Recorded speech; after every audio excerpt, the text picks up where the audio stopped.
Ամեն օր մենք շարժվում ենք, վազում, մարզվում եւ աշխատում, բայց մտածել եք ինչն է էներգիայի աղբյուրը։ Ակտիվ կյանքը պահանջում է ոչ միայն շարժում, այլ նաեւ ճիշտ սննդակարգ։ Ինչպես է կաթնամթերքը դառնում ուժ, դիմացկունություն ու առողջ կենսակերպի մաս։ Մասնագետները փաստում են, որ մարզումից հետո օրգանիզմը կարիք ունի վերականգնման եւ հենց այստեղ է, որ որակյալ կաթնամթերքը դառնում է կարեւոր բաղադրիչ։ Ես որպես մարզիչ կարևորում եմ կաթնամթերքի դերը առօրյա կյանքում։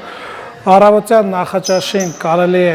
օգտագործել հունական յոգուրտ, մարզումներից հետո ցանկալի է օգտագործել կաթնաշոր, իսկ երեկոյան ցանկալի է օգտագործել կաթ ցածր կալորիականությամբ։ Մասնագետները նշում են, որ կաթնամթերքը սպիտակուցի, կալցիումի եւ վիտամինների բնական աղբյուր է, որոնք կարևոր են թե մկանների վերականգնման, թե ոսկորների ամրության համար։ Ես իմ մարզողներին խորհուրդ եմ տալիս կաթնամթերք, քանի որ կաթնամթերքի մեջ ներառվում է բարձր քանակի կալցի եւ վիտամին D։ Որոշ կաթնամթերքներ էլ իրենց մեջ պարունակում են սպիտակուցներ, որը ցանկալի է թե երեխաների եւ թե մեծահասակների համար։ Կաթնամթերքը օգնում է նաեւ մկանային համակարգի վերականգնմանը,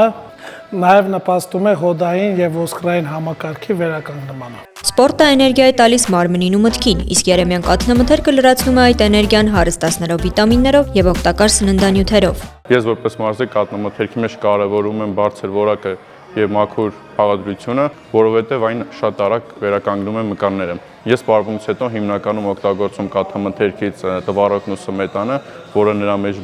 բավականին շատ սպիտակուց կա, իսկ հաղթերը ապահովելու համար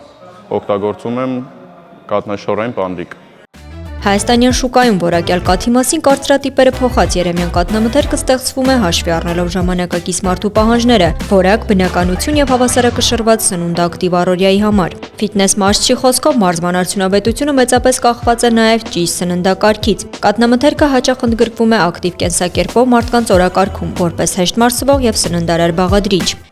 Գայանե Գաբոյան, Հայկ Բարսեղյան, Armenpress։